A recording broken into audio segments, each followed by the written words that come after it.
Yes, tara mga kakeme at magluto nga tayo ng isang klasikong ulam ng Pinoy. Ito ay ang Pinoy adobo with a twist. Yes mga kakeme, with a twist nga itong gagawin natin dahil hindi nga pangkaraniwan o baka hindi lang pangkaraniwan sa aking mata dahil nga hindi nga ako nagluluto. Siguro nga sa iba ay hindi ito bago sa kanila pero para sa akin na talagang hindi nagluluto ay bagong bago talaga sa paningin ko dahil nga naman ang napanood ko ang inilagay ay hindi Sprite, kundi Royal True Orange.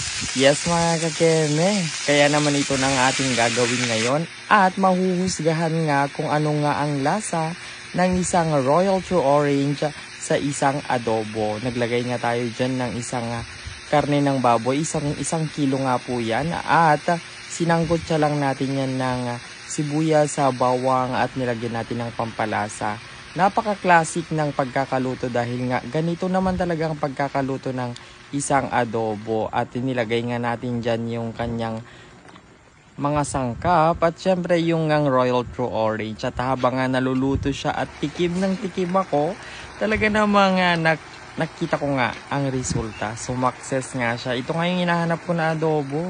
Yung manamis na misa na may pagkaalat na may magkaasim dahil nga meron nga rin siyang suka.